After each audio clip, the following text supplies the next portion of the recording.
friends, lovers, confidants. Am I in focus when I don't have my glasses on? It's such a meta question.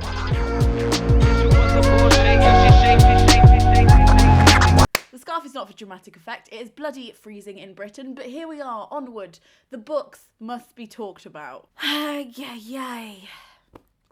So I work in publishing, and I also get sent a lot of books because of this influencer online presence.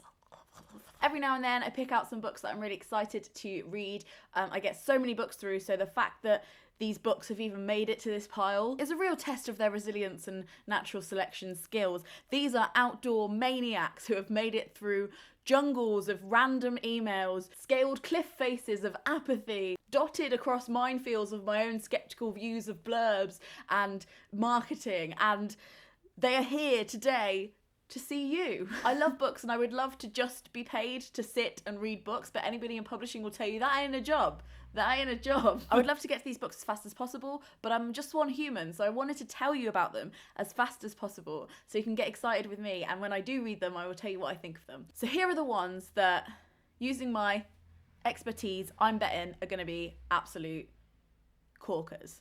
So the first one is a Mermaid YA fiction. Now, we know that I dabble in YA. I don't have a problem with YA. I think it's cute. But it's not my main genre, and it's not something when somebody tries to sell me YA, I'm like, oh yeah, give me the YA. So when I do read YA, nature. When I do read YA, I consider it carefully, and I read probably about 4 or 5 YA books a year. So this one is one I am reading.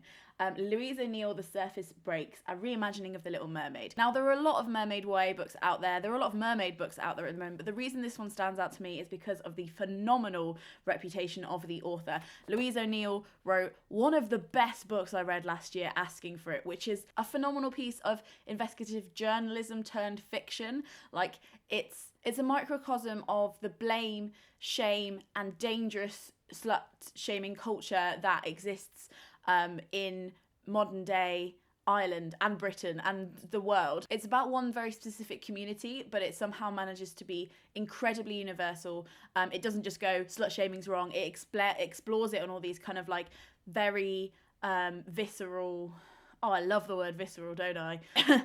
It's like a very visceral, multi-layered, in the same way that The Crucible critiques the whole of a culture for getting into this hysteria and this blame and this like this crazy way that a number of factors in a community make people act en masse. It's on another level, basically, is what I'm trying to say.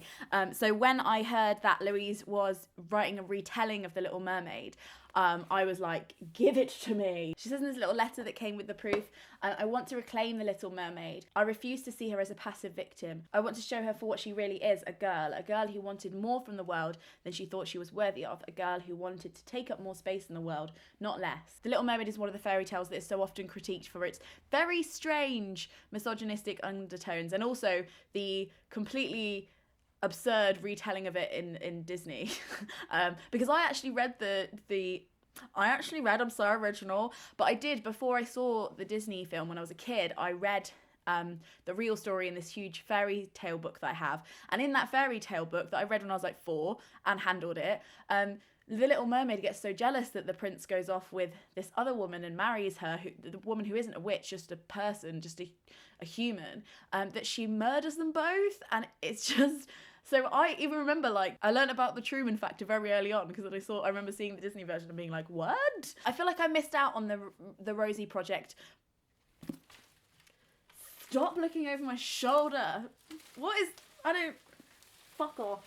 I feel like I missed out on the Rosie Project train. I feel like everyone was like really mad about the book and I wanted to be in on it. And I missed it. And I feel like this might be the next thing to be in on. It's like, I want something intelligent like rom-com is what I'm looking for. And I think this might be my thing, and I think that everybody else might also be going crazy about it very soon. So this is The Cactus by Sarah Haywood. Look how beautiful it is, first of all. Meet Susan Green, a prickly, independent woman who has everything just the way she wants it. At 45, she thinks her life is perfect. A London flat for one, a job that fills a passion. She loses her mother, she gets pregnant, and everything starts to tumble. And what I found really interesting about this is that the author is used to actually be a lawyer, and a lot of her writing apparently is based on her work on family court disputes.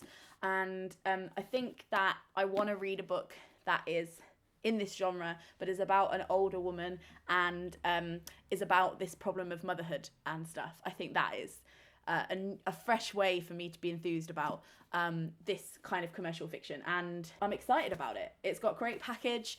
I love Two Roads Publishing. They publish some really legit shit. So I'm that's the quote for the company. Two Roads Publishing. They publish some legit shit. As in, it's good.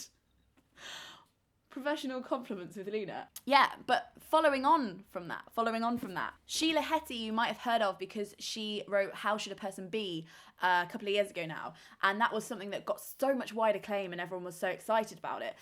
This is her new book. It's coming out in May. It's coming out on my birthday, the 24th of May, and it is a provocative, slightly autobiographical look at the author's struggle deciding whether to become a mother. And it's actually quite critical. I'm reading it at the moment and it's very sharp.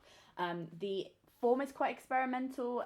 She does a lot of flipping coins. The opening chapter asks all these questions and she flips a real coin to find out what the answers should be, because that is, which I kind of love, because it's kind of like how it feels sometimes, like, why do people make these decisions? Why do people become or not become a mum, or have this life and not this life? And some of it is at the flip of a coin. So she asks, like, is this book a good idea? Yes.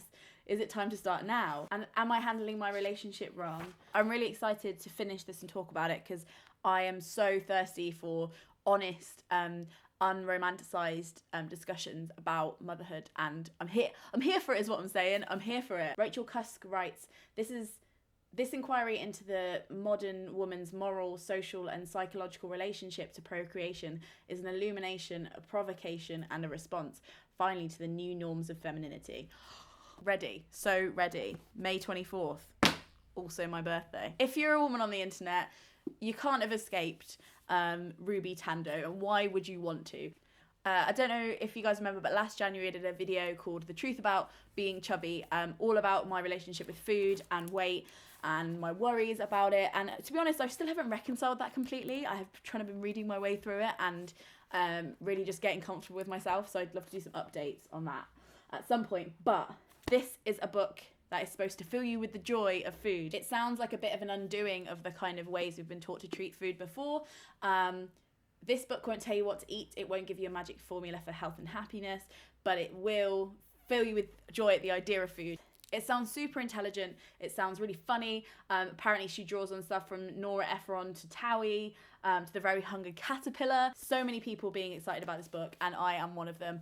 Incredible packaging as well, I have to say. This is nice. This is a Serpent's Tail book, and it's real pretty. Now, I don't know if you remember, but the year before last, I got really excited about a book that really, I think it's one of the best books I've read in my life, and it's called When Breath Becomes Air.